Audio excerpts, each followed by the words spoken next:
上期说到，雪龙号突遭神秘撞击，船底钢板惊现30米巨型手印，能吸收声呐，长带诡异烙印的白色怪物，竟是外星试验品。随着老爹预言的坐标近在眼前，这怪物是杀戮兵器，还是人类无法掌控的末日钥匙？接下来请继续聆听。高亮回答道：“你以为我不知道吗？可如果拖的时间久了，潜水机就可能会被海底洋流不知推到什么地方去了。”说到这儿，他又问向王京忠：“王船长，你可以把雪龙号移到求救信号的上方吗？我们可能要动用那条蛟龙了。”王京忠有些意外地说：“可以是可以啊，但你要用蛟龙，那东西不还只是一台试验机吗？”他们2个人口中的蛟龙，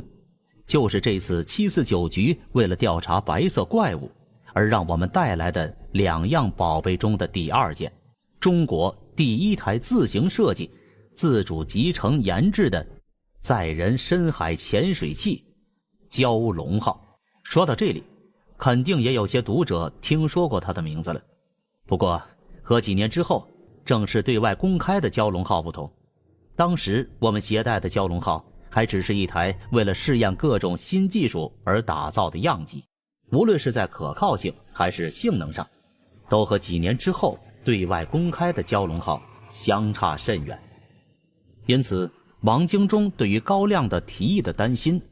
其实并不是没有道理的。这时候莫西加入了他们的谈话：“蛟龙号虽然还只是试验机，但对付这里的海况应该不成问题。”莫西看起来已经从刚才的失落中恢复了过来，重新用平静的语气说：“刚才我已经检查过，潜水机出事的海域还在大陆坡上，最深处应该不到1000米，这种深度只要小心一点，蛟龙号应该能够对付得了。”王京忠见状只能苦笑着说：“上级给我的命令就是无条件服从你们，既然你们这么说了，那我也只能同意吧。”他便转身拿起驾驶室里的全舰通讯器，对舰上所有人下达了准备蛟龙号下水的命令。紧接着，雪龙号开始缓缓调转船首，慢慢驶向了海底潜水机的失控地点。与此同时，盘旋在海上的 KA-32 直升机也被派往了出事地点。现在海底潜水机失控的原因还不清楚，不能排除它可能是遭到了别的什么意外。王京忠处于步步为营的心态，便让直升机先行一步，从海面上观察下出事海域里有没有什么别的东西。在雪龙号为此而忙碌的同时，我和高亮还有莫西3个人却为了由谁登上蛟龙号而发生了争执。蛟龙号长8.2米，宽3米，高3.4米，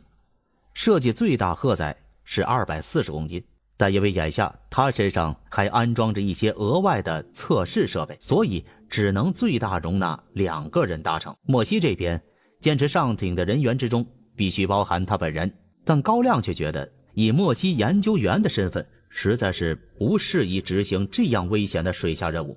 不如让雪龙号上的船员来负责打捞海底潜水机的工作。对于他的提议，莫西皱了皱眉，最后说道：“高科长，我们不应该像小孩子一样的争执。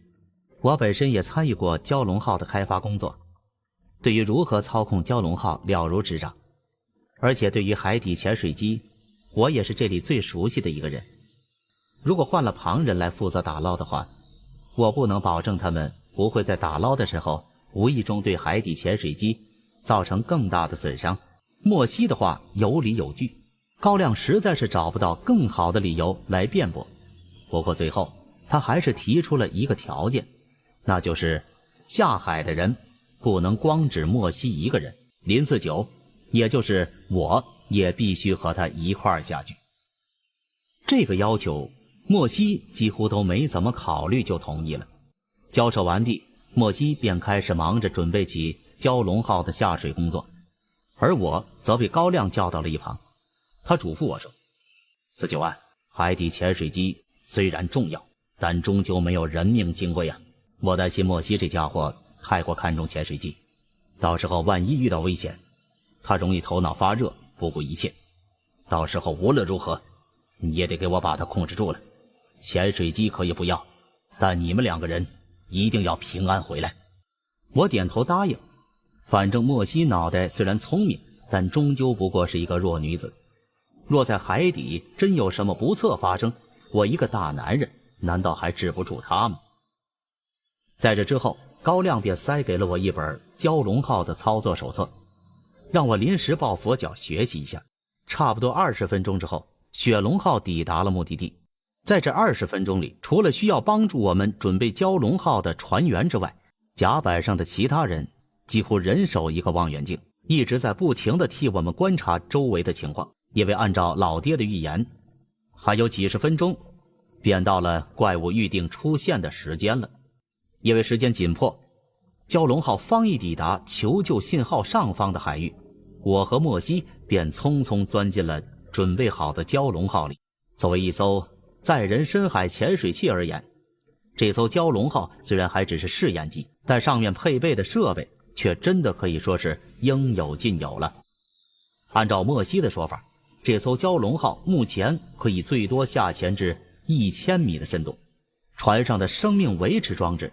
可以让我们在海底坚持12小时之久。潜水器内部也不像想象中那么小，但由于安装了各种各样的装备，占用了许多空间，所以真正可以让我们活动的空间也只有一辆普通2人座的跑车那么大。在这个驾驶舱座位的正前方是一扇椭圆形的观测窗，两旁则是无数的仪表和控制按钮，操纵蛟龙号上的一切设备。除此以外，在我们头顶的斜上方还挂着一台外部摄影机专用的显示屏，在海底视线不良的情况下，我们可以通过这个屏幕来看到外面的景象。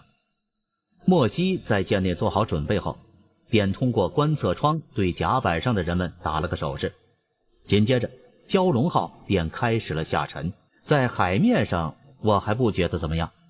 可当我从观测窗外看到蛟龙号彻底沉入水中之后，一股自己从未体验过的强烈压抑感和恐惧感立刻涌上了我的全身。这一刻，我仿佛彻底与世隔绝了。我曾经在一本书上看到说，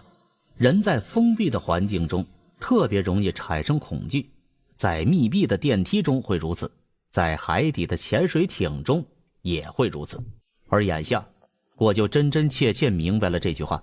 到底是怎么一回事了。幽暗的海水中，恐惧如同海底汹涌的暗流一样，一波波朝我袭来。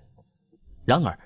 就在我几乎因为恐惧而身体发颤时，我却看到一旁的莫西脸上竟然露出了微笑。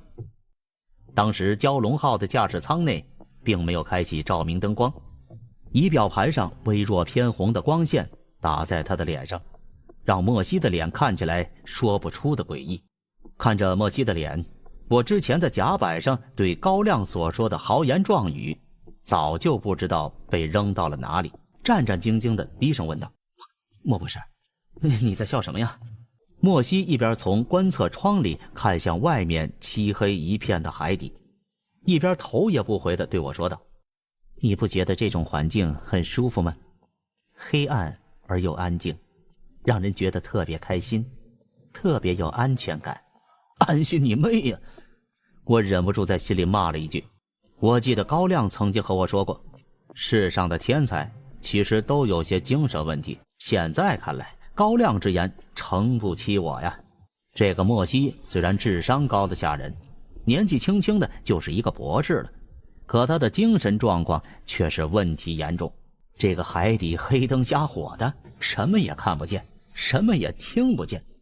他脑袋里究竟是长成了什么样子，才会觉得这里会给人安全感？我心里正这么想着的时候，莫西却忽然回过了头，仿佛能听到我心里话似的，突然问道：你是不是觉得我心里有问题？没，我怎么可能会有这个想法啊？我抓着后脑勺哈哈傻笑道。莫西却说道：你其实不用否认，我的确有一些心理疾病，按心理学上说的，我似乎有严重的社交恐惧症。而在封闭环境里，这种症状会得到大幅的减轻，所以我才会觉得这里很有安全感。而且你没发现，我现在的话也变得比平时多了吗？这也是封闭环境对我造成的影响。莫西这么一说，我果然意识到，他今天的话的确比平时多了好几倍。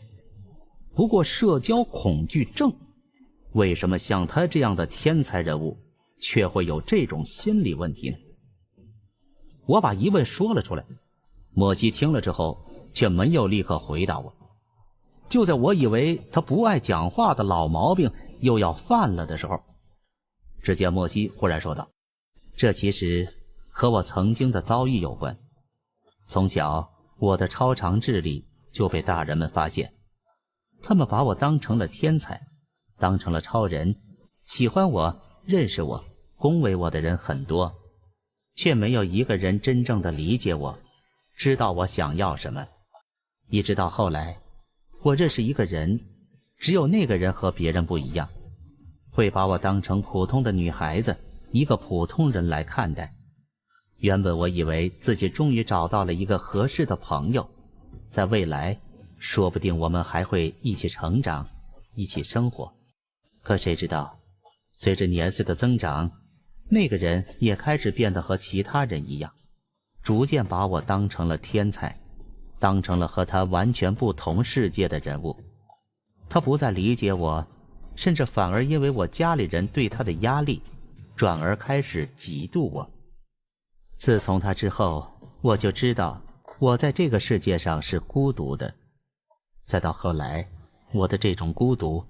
就让我得上了社交恐惧症。一生一世一双人，半醉半醒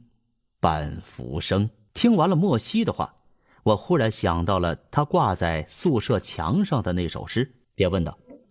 你说的那个人，难道是你的青梅竹马？莫西陷入了沉默，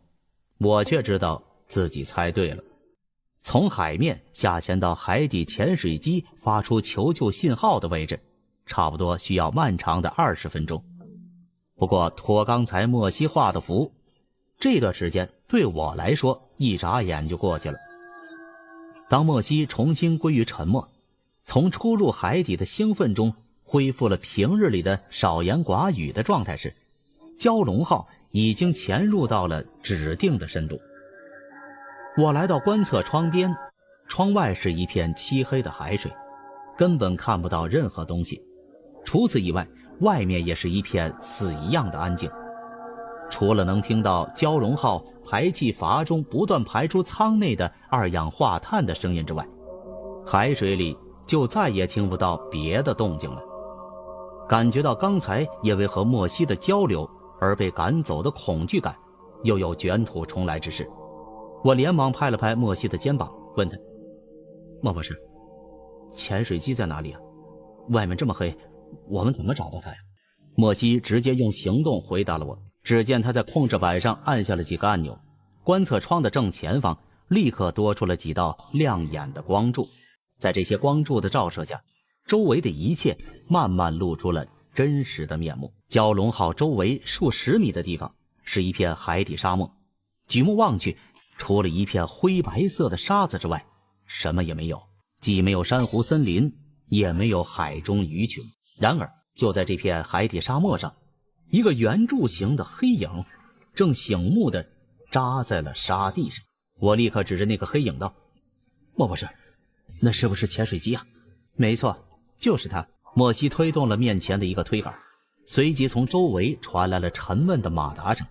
在水底推进器的作用下，蛟龙号开始缓慢朝着潜水机飘了过去。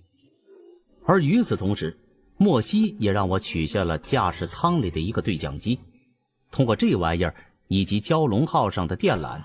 我们就可以和雪龙号取得联系。按照事先制定的计划，我们一旦发现了潜水机的踪迹，就要立刻告知雪龙号。很快，与雪龙号的通讯就连通了。知道我们已经找到了潜水机，对面立刻传来了一阵欢呼声。不过比起我们带来的好消息，从雪龙号那儿却有2个不太妙的消息传来。第一个消息是，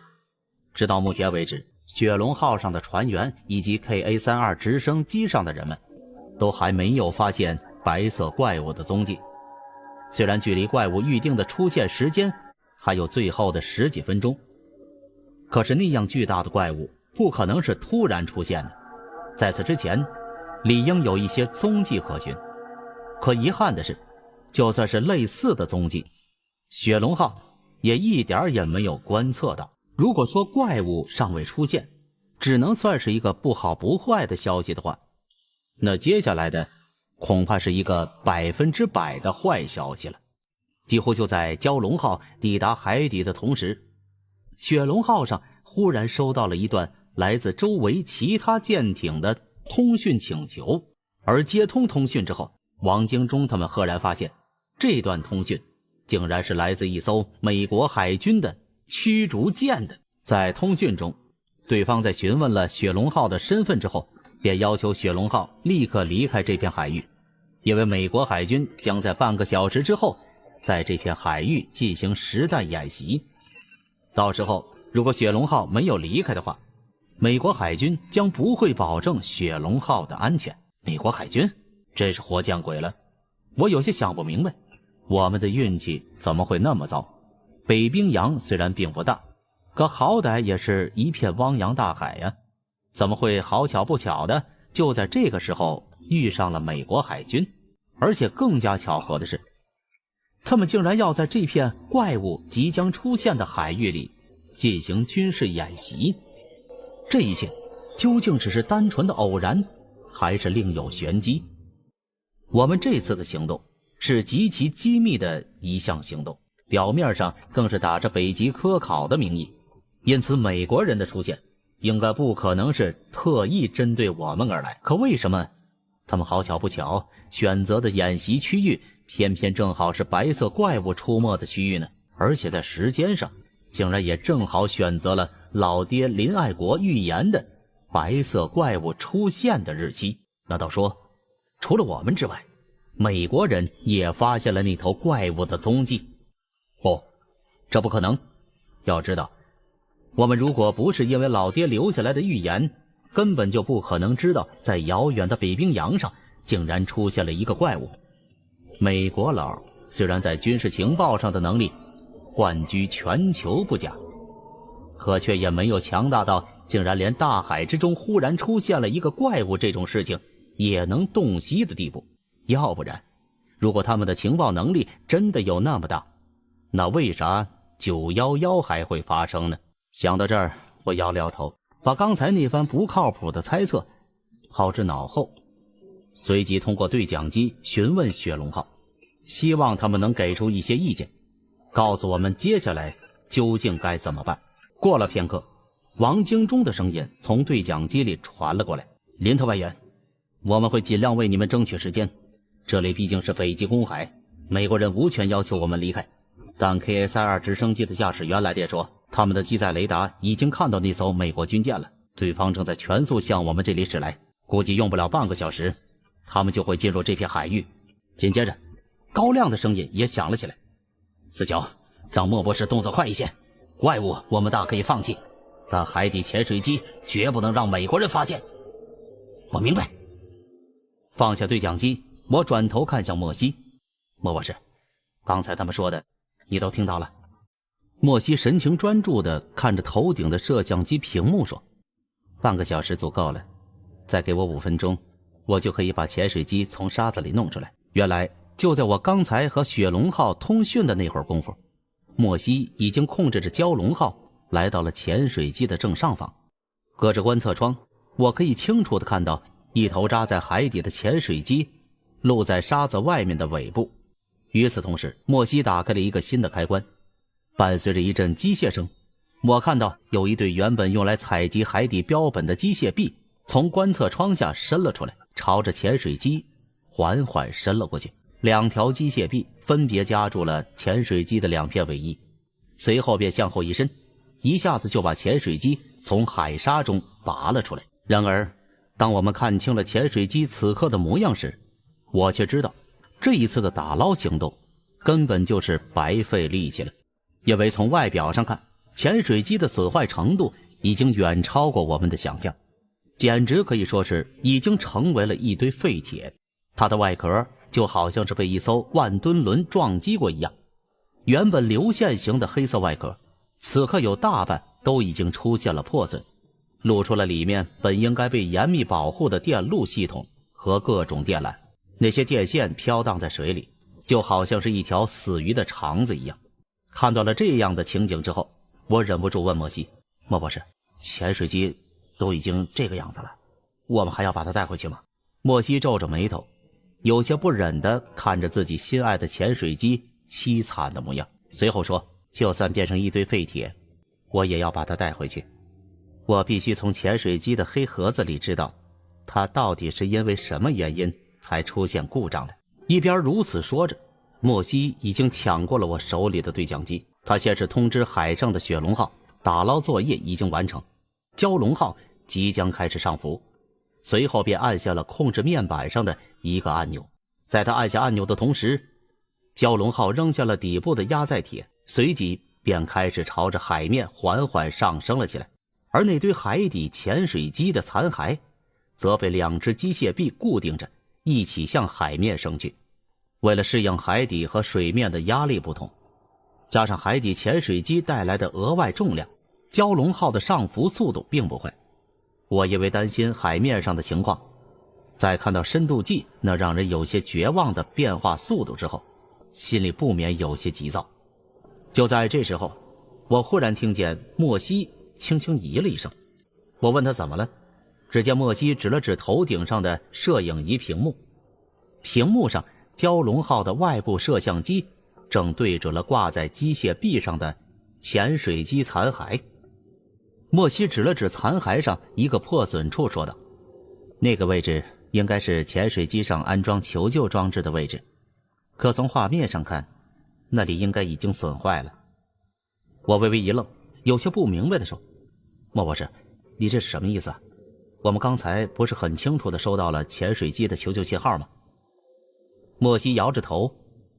不，其实在我们降到海底的时候，信号就消失了。我感觉自己头上好像开始有冷汗冒了出来，说话的声音都有些在打颤。求救装置应该是在那时候才坏掉的吧？你说的也有可能。莫西凝视着屏幕上的潜水机，似有所思。就在我们2个一阵沉默的时候，雪龙号上再次传来了通讯：蛟龙，海上开始起风浪了，我们可能无法维持现在的方位，请你们打开一次定位声呐，以方便我们确认你们的位置。蛟龙明白。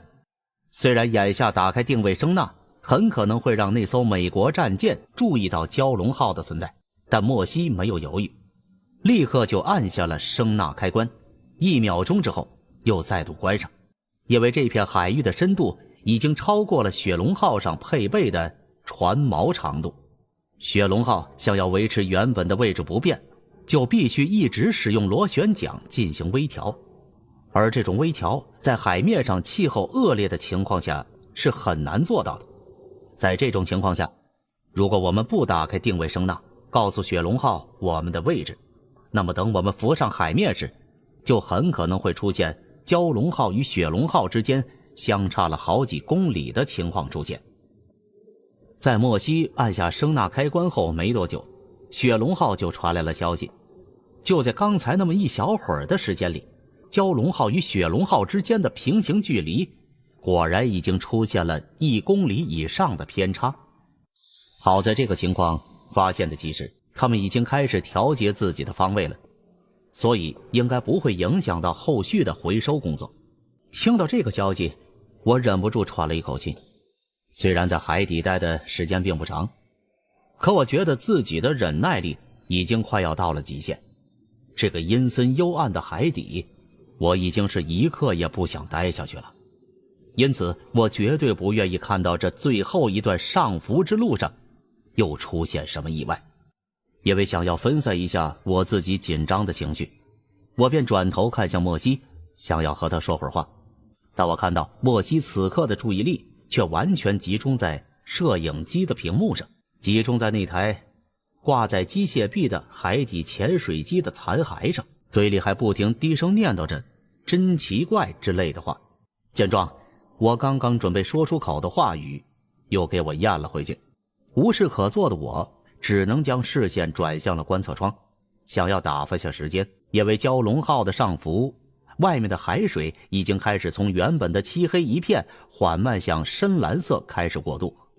我的视线范围也从原本的不过几十米扩展到了100米之外。只不过让我有些奇怪的是，周围的海水实在是有些太过平静了。在蛟龙号的周围几乎看不到鱼，只有一片空荡荡的海水。明明刚才下海的时候，我还能时不时的在蛟龙号周围一圈看到许多鱼群的，怎么这才一晃眼的功夫，周围竟然一条鱼都不见了？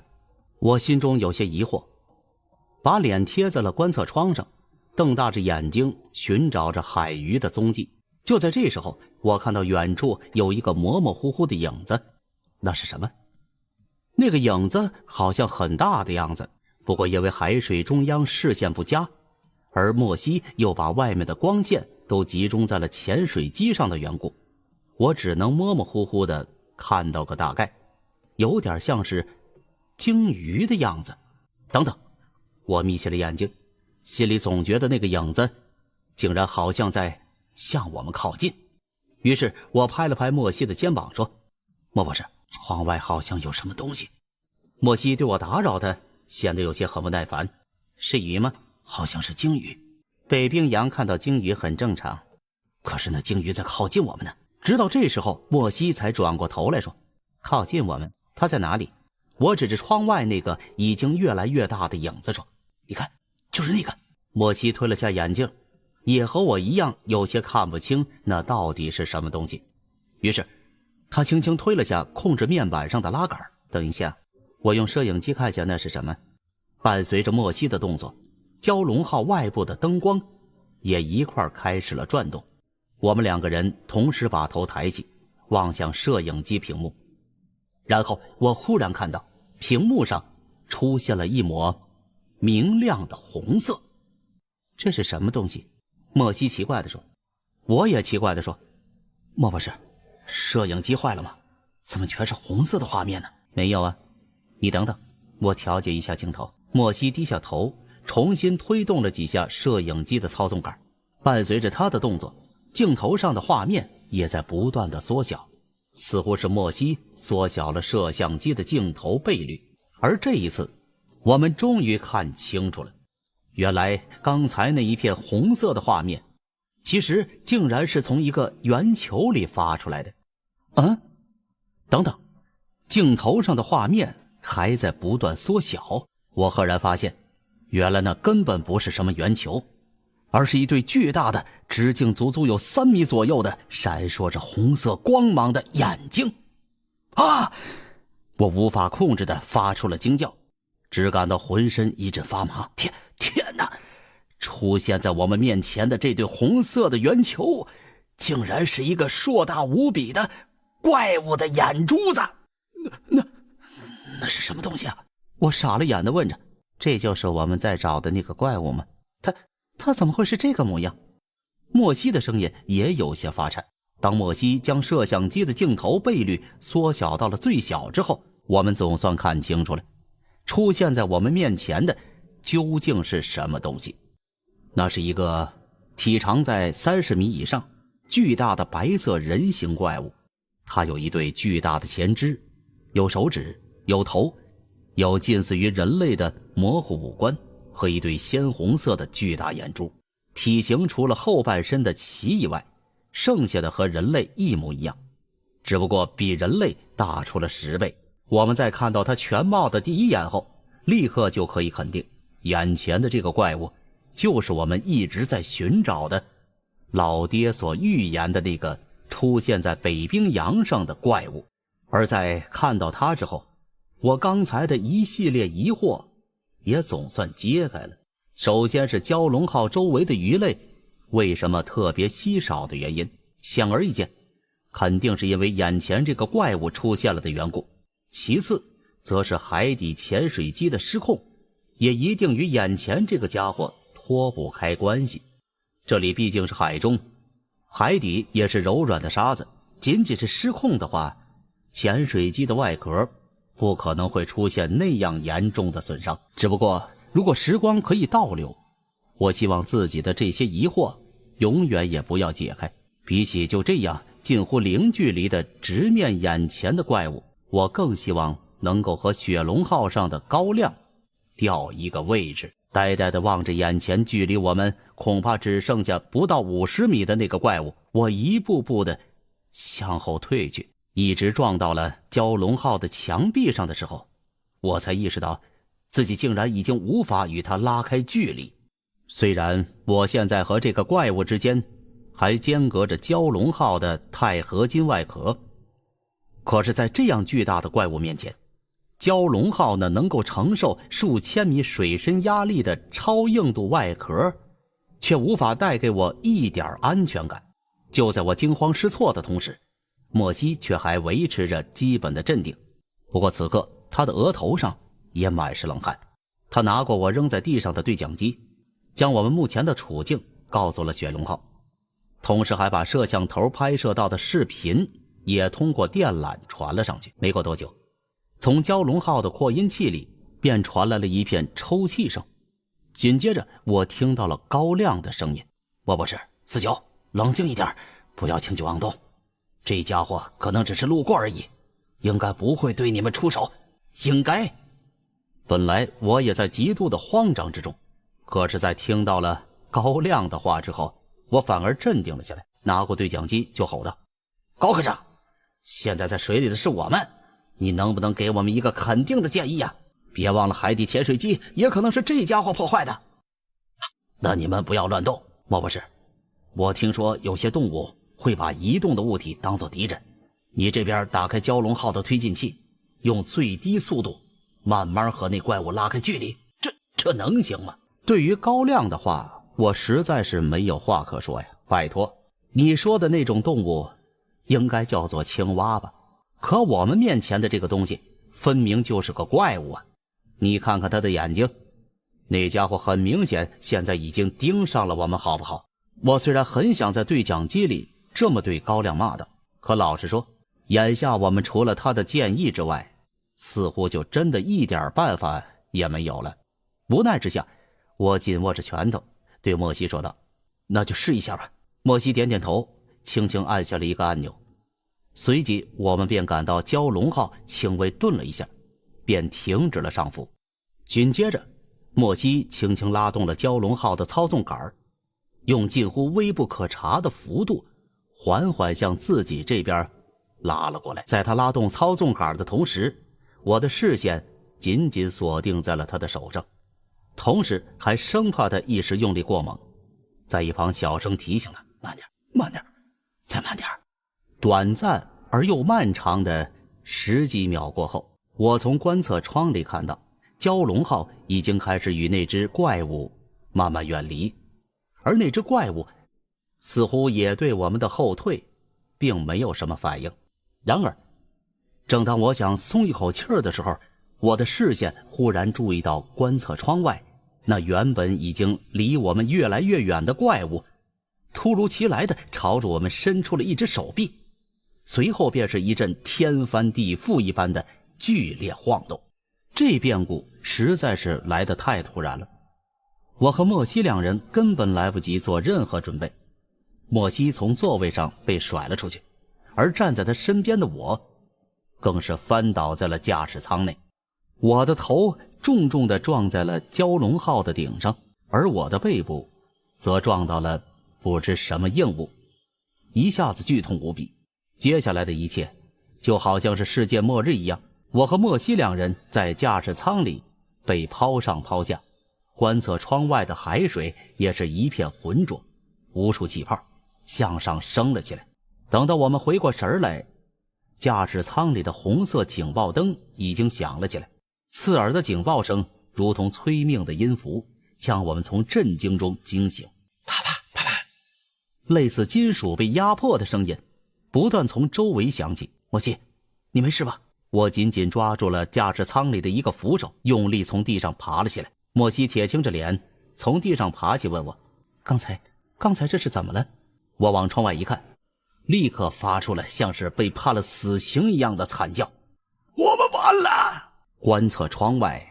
原本已经逐渐变小了的怪物，此刻却是距离我们只怕不到10几米的距离。那模糊的五官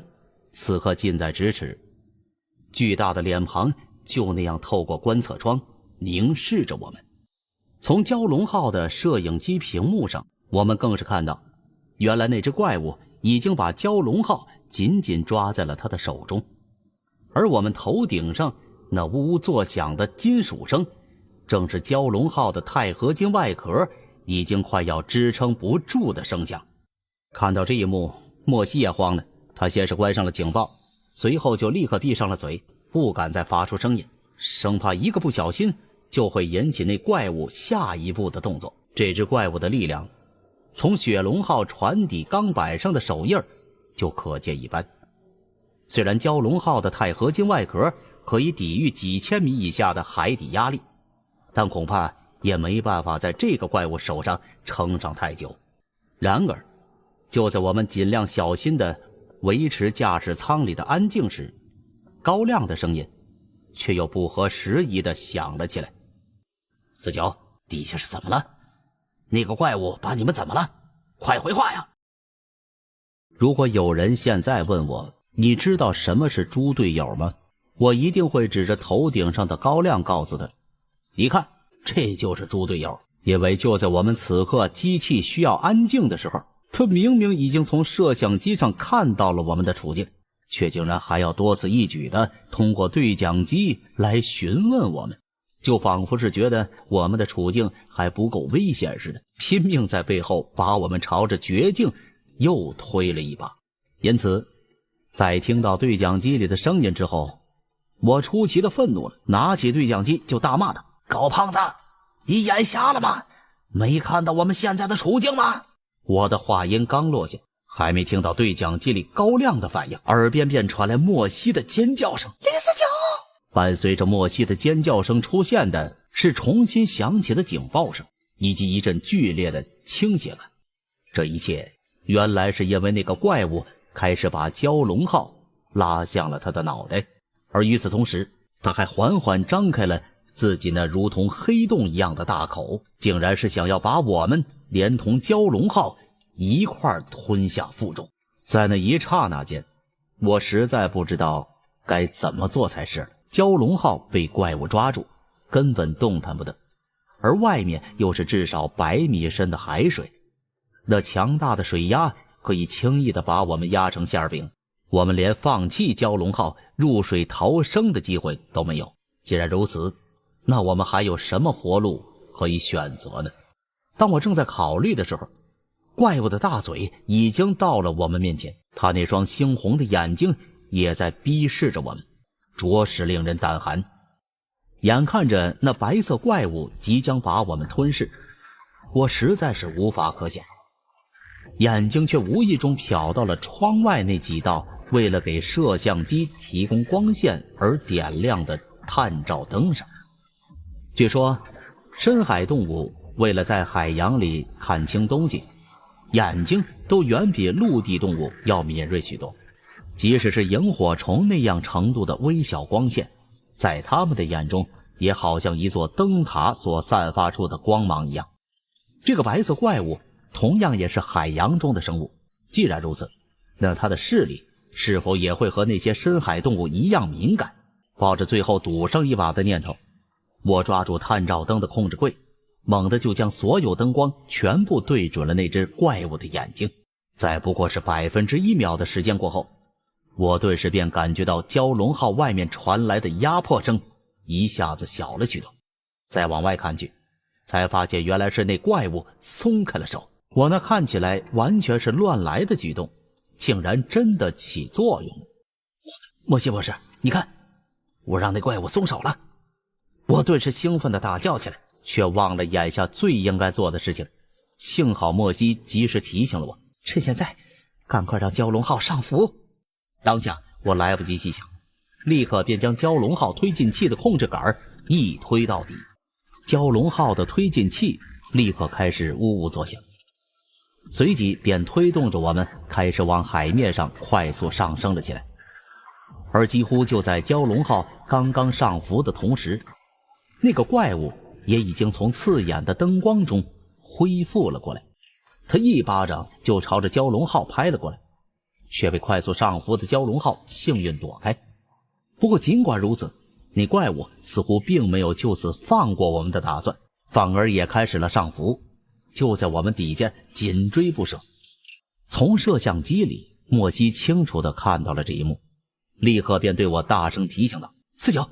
加快速度，他追上来了！”可现在已经是最快的速度了呀！虽然嘴里这么说，可就在我话音落下的同时，我便想到了一个可以提供额外上浮的方法。于是我拿起对讲机，对头顶上的高亮他们喊道：“雪龙号，请立刻收卷电缆，我需要你们把我们拉上去。”王京中的声音很快便回了过来，不过他对我的提议却非常不赞同，因为蛟龙号所连接的电缆毕竟只是设计用来进行通讯使用的，它的强度并不能支撑蛟龙号的重量，想要使用电缆来强行把蛟龙号拉出水面，结果反倒很可能会把电缆拉断。而一旦这种事情发生，那么雪龙号和蛟龙号之间的联络也将彻底断绝。我听了后立刻说道：“你们再不赶快把电缆卷起来，蛟龙号就要被那个怪物追上了。到时候你们要联系，就去和一堆废铁肉块联系去吧。”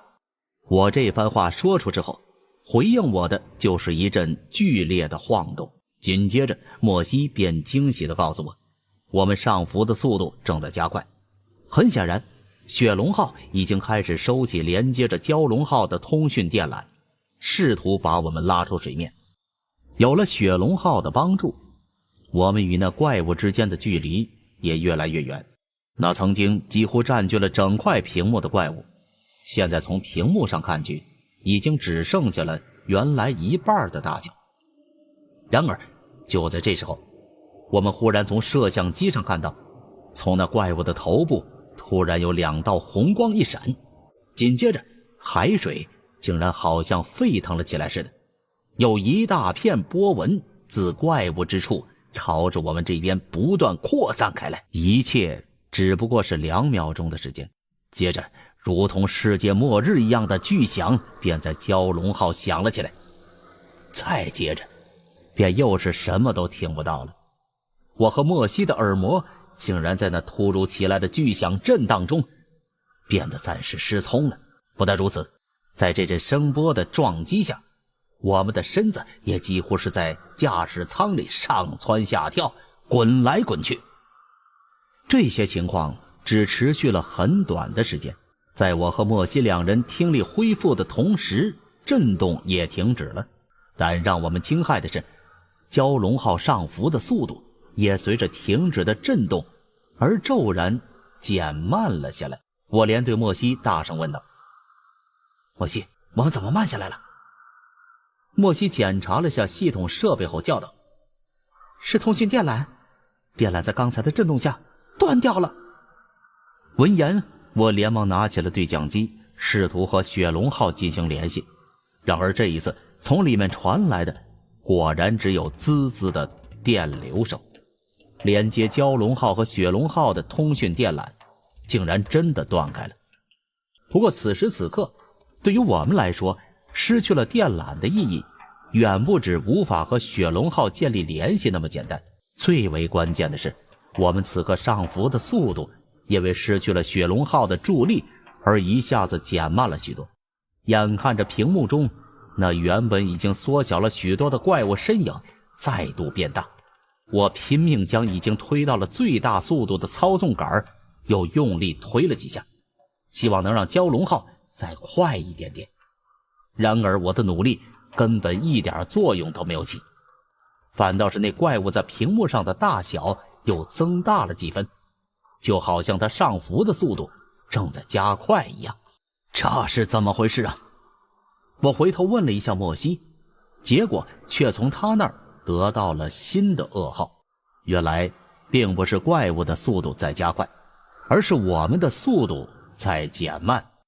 蛟龙号的电力系统很可能在刚才被怪物拉住时受到了损伤，换句话说，它现在已经无法维持之前上浮的速度了。这一刻，我是真的有些绝望了。我几乎可以想象得出，那怪物此时此刻的愤怒。在被我用灯光照射了眼睛之后，它现在一定满怀着怒火，准备把蛟龙号连同里面的我们撕成粉碎。绝望之下，我双手抱着头，身子在不由自主地发抖。但就在此时，我突然听到了莫西轻轻咦了一声。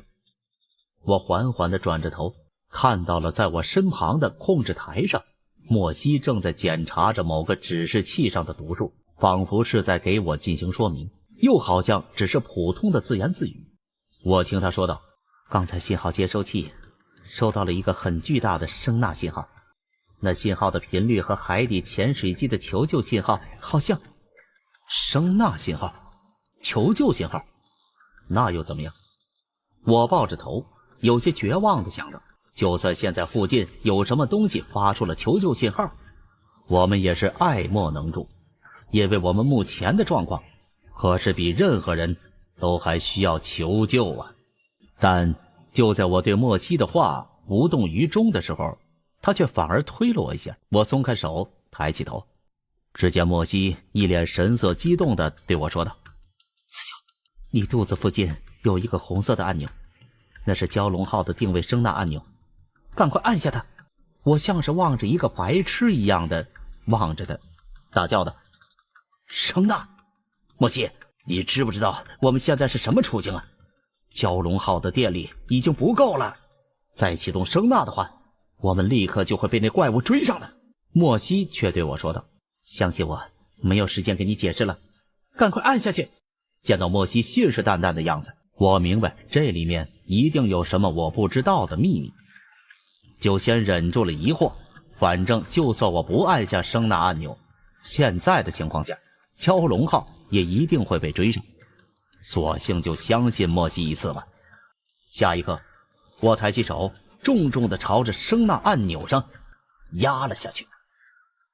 就在我刚才按下声呐信号的一刹那，头顶的灯光就忽闪忽灭了起来，蛟龙号的外部灯管也全部熄灭，原本还能听到的推进器的声音此刻也完全停止了。但是以彻底失去动力为代价换来的一道人耳所无法听到的声波，却在这瞬间以蛟龙号为中心向四周飞射而出。我的手紧紧压在按钮上，就这样抬起头，和莫西一起全神贯注地紧盯着观测窗外。在那里，趁着我们失去动力的契机，那只怪物已经几乎要抓住了我们。他那张拥有模糊五官的丑恶面孔，像小山一样，透过观测窗就可以清楚看见。然而，让我惊喜万分的是，就算是在这样近的距离下，那只怪物却出人意料的完全停止了动作。不但如此，我眨了眨眼睛，惊讶地看见那只怪物的身躯竟然在缓缓与我们拉开距离，向着漆黑的海底沉了下去。他竟然好像放弃了攻击我们的企图，这是怎么一回事？而且不知为什么，我在缓缓下沉的怪物身上忽然感觉到了一种深深的失望感。果然，正当我还在对自己的感觉感到困惑的时候，只见我身旁的莫西深深地吸了一口气，自言自语地说：这家伙把我们当成了他的同类了。听着莫西的讲述，我完全不明所以，问他刚才究竟是怎么回事？什么叫把我们当成了同类呢？还记得我们刚才收到的巨大的声呐信号吗？那个信号和我们最初听到的海底潜水机的求救信号其实是一模一样的。也就是说，我们最初听到的求救信号其实也是这个怪物发出来的叫声。莫西告诉我，事实上人类所发明的声呐系统其实一开始就是以海洋中的鲸鱼等哺乳动物的叫声为原型所发明出来的设备。两者之间的区别仅仅只是在频率上有所不同，而刚才出现在我们面前的这个怪物，或许就拥有类似的生物声纳器官，能够发出近似人造声纳频率的特殊声波。我点了点头，大致有些明白了。所以你的意思是，那个怪物把我们的声纳信号当成了是自己同类的叫声了？对。莫西抬头看向已经与我们渐行渐远的怪物，有些伤感地说道，他的行为其实并不是想要攻击我们，而是在和我们打招呼，就好像我们在马路上看到了熟悉的人物的背影，会上去拍一拍他的肩膀，看看他到底是谁一样。那个怪物只不过是想要确认蛟龙号和海底潜水机到底是不是他的同伴，所以才会抓住了他们。我想那个怪物一定拥有一定程度的智慧，还记得局里曾经说过，他每个月的固定时间都会出现在这片海域吗？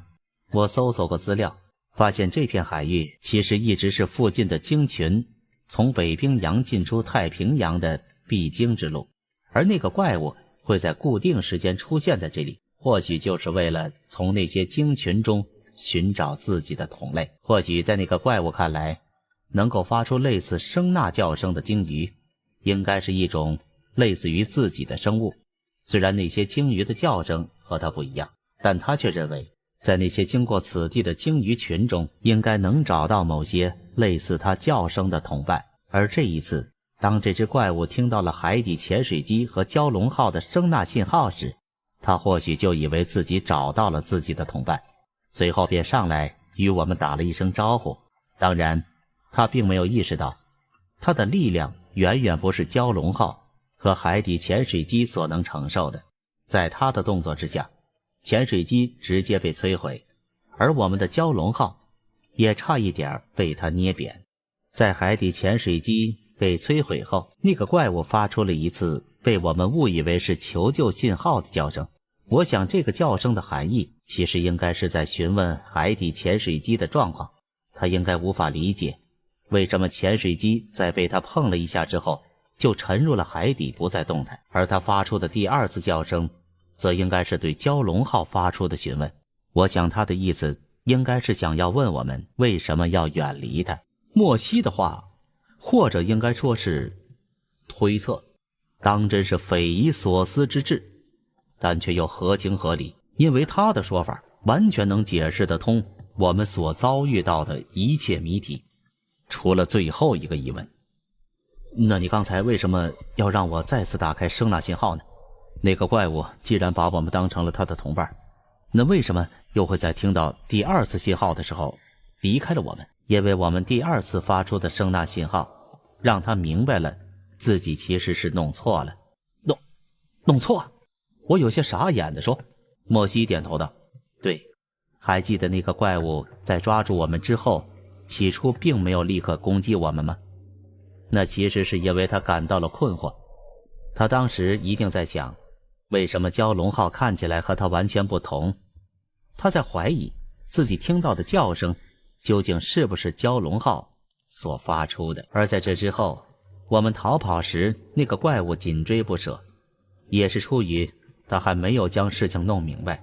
因此不愿意就这样放过我们的缘故。但我让你按下的那个声纳信号却让怪物彻底清醒了。在他亲眼见到声纳信号其实是从蛟龙号上所发出来的时候，那个怪物应该就明白了，其实一切都是出于他的误会。蛟龙号这个在外形上和他相去甚远的东西绝对不可能是他的同类。这时我已经对事情的经过完全明白了，我也明白了为什么刚才会在那个怪物的身上感到一种深深的失落感。原来这都是因为那个怪物发现了事实的真相，那是他在知道了蛟龙号并不是他在寻找的同类后而产生的失望感。我走到观测窗旁，想通过自己的眼睛最后再亲眼看一眼那个怪物。那个怪物下沉的速度并不快，但我看到在它下沉的时候，怪物的脑袋却一直都在望着我们，从那鲜红的眼珠中所射出的视线始终都凝固在了蛟龙号身上。我问道：莫博士，你为什么会知道那个怪物的想法？大概……莫西也来到我的身边，朝着窗外已经快有些看不清楚的怪物看去，嘴里说道：大概是因为我和他一样，都在这个世界感到了孤独。在我俩目送着怪物逐渐消失在我们视线中的时候，驾驶舱内的灯光忽然又亮了起来，紧接着推进器的发动机声音也重新响了起来。看起来因为释放声呐而一时中断的电力供应重新恢复了正常。于是蛟龙号终于重新开始向海面浮去，这一次的事件或许也将就这样告一段落了吧。我的脑海中刚刚升起了这样的想法，忽然间却发现头顶上有一道黑影一闪而过，一个圆锥形的物体突然从我们的头顶射入了海中，紧接着在观测窗前一晃而过，直插入海底深处，而它前进的方向竟赫然是笔直冲向了那方才离去的白色怪物。莫博士，刚才那个是反潜导弹，应该是美军的阿斯洛克反潜导弹。49，赶快抓住扶手，冲击波马上就要来了。我望了莫西一眼，虽然有些怀疑这是一瞬间的功夫他是怎么确认出那玩意儿是导弹的，但还好我听从了他的指示，牢牢用双手抱住了一个扶手。几乎就在我做好准备的同时，巨大的震荡突然从我们脚下涌向而出，自下而上的白色气泡好像喷泉一样，一下子便把蛟龙号给彻底包围，而这些气泡内蕴含的爆炸冲击波更是一下子把我们晃得东倒西歪。虽然早有准备，可我的脑袋还是狠狠撞了一下墙壁，暂时失去了知觉。好在不一会儿我就醒了。当我醒来的时候，四周漆黑一片，蛟龙号驾驶舱内的灯光已经完全熄灭，也不知道是电力系统再度发生了故障，还是因为发生了别的什么更大的问题。几秒之后，红色管制灯亮了起来，我看到趴在控制台下的莫西，连忙把他扶了起来。莫西看到我之后说的第一句话就是让我赶快操纵蛟龙号上浮。49，刚才那个是美军使用的反潜导弹，会有这个东西出现，那就证明那艘美国军舰已经在我们头顶了。高亮他们想错了，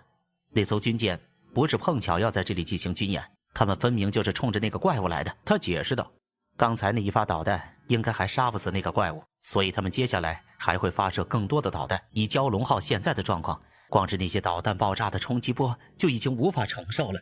我手足无措，指着头顶说，可是你看，蛟龙号的动力系统现在好像已经出故障了呀。控制台下有一个拉杆，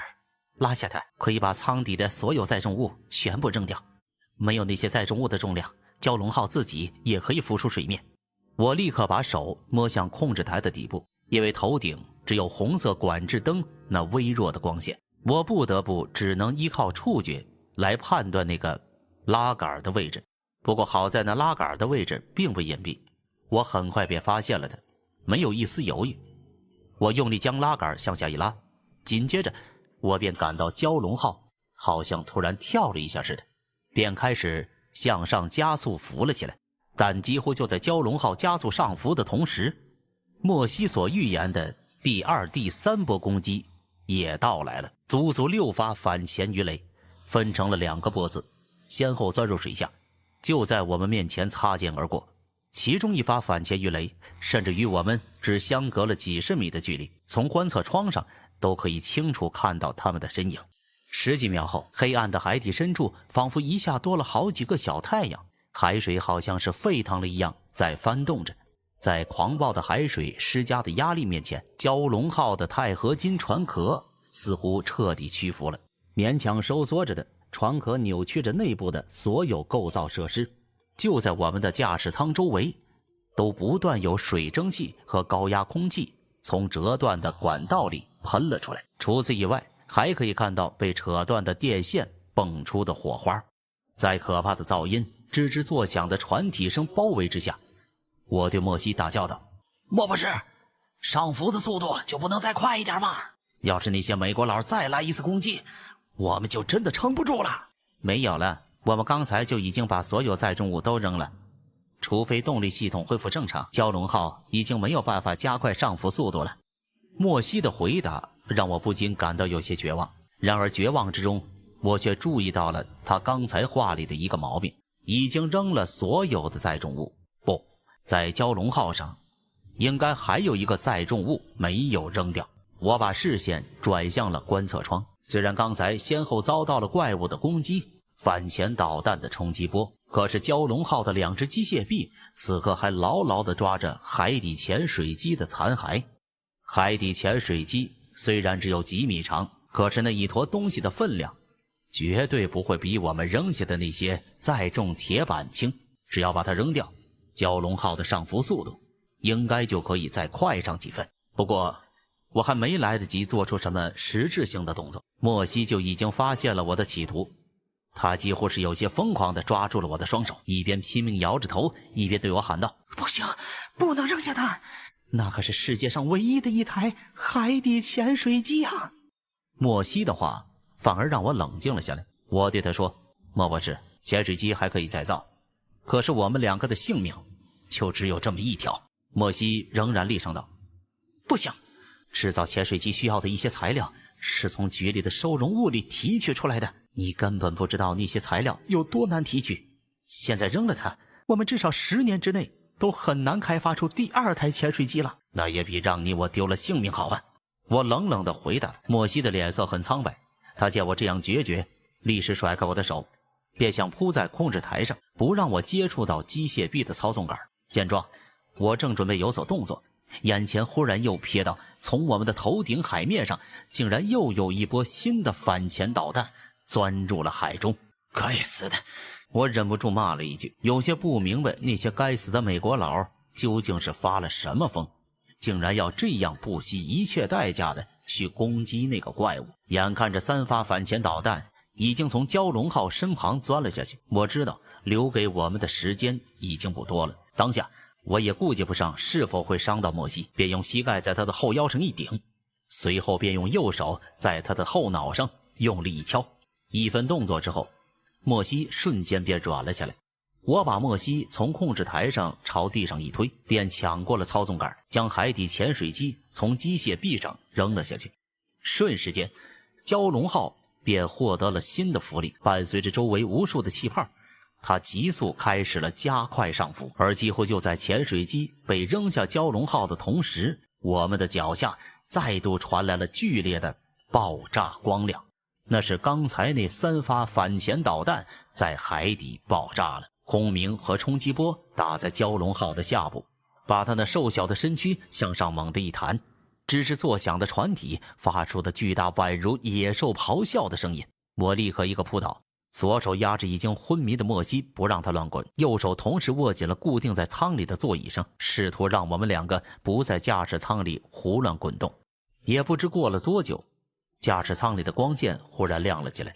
下一刻我便感到了如同坐云霄飞车一样的失重感。这种失重感持续了还不到3秒钟的时间之后，伴随着一阵像铁锤击打在海面上的声音，我感觉自己一下子好像飞了起来似的，紧接着便掉在了控制台上。我的脊梁骨咯吱作响，左手好像是扭伤了，太阳穴也有轻微的擦伤，头非常疼。在我不远处，莫西倒在地上依旧昏迷不醒，他的镜框已经在刚才的冲击下歪掉了，眼镜上布满细密的裂纹，像是立刻要碎裂了一般。虽然眼下我们2个的处境都糟糕透了，但我却还是咧开嘴笑了起来，因为透过观测窗，我看到了外面的天空。虽然经历了重重险境，但蛟龙号和我们终于是浮出了水面。而就在我们浮出水面之后不久，一艘大船立时向我们驶来，那就是在附近一直在等待着我们的雪龙号。当雪龙号逐渐靠近的时候，我看到高亮已经站在了甲板上，正高兴地对我们招着手。雪龙号驶到了蛟龙号的身边，用一个吊车把我们从水里吊了起来，平安回收到了甲板上。看到我抱着莫西从蛟龙号里爬了出来，甲板上人的神情立刻变得十分紧张。高亮更是连声问道：“你们在海里怎么样了？后来发生了什么事情？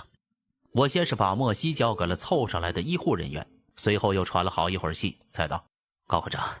什么都别说了，先给我一根烟再说。可能是因为在水底待得太久，那凝重的气氛让我几乎喘不过气来。现在呼吸到甲板上的海风，我就忍不住想要抽上一根。高亮替我点上香烟，抽了几口之后，我的心神终于才算是稍微安定了下来，随即便将刚才水里和雪龙号中断了通讯之后发生的事情一五一十的说给了高亮听。高亮呆了一呆，才说道：那个怪物竟然只是想要寻找自己的同类，这实在是……我接着说，老实说，我也很难相信莫博士的猜测呀。不过从后来那怪物对我们的声呐信号做出的反应来看，他说的的确没错。别看那个怪物长得吓人，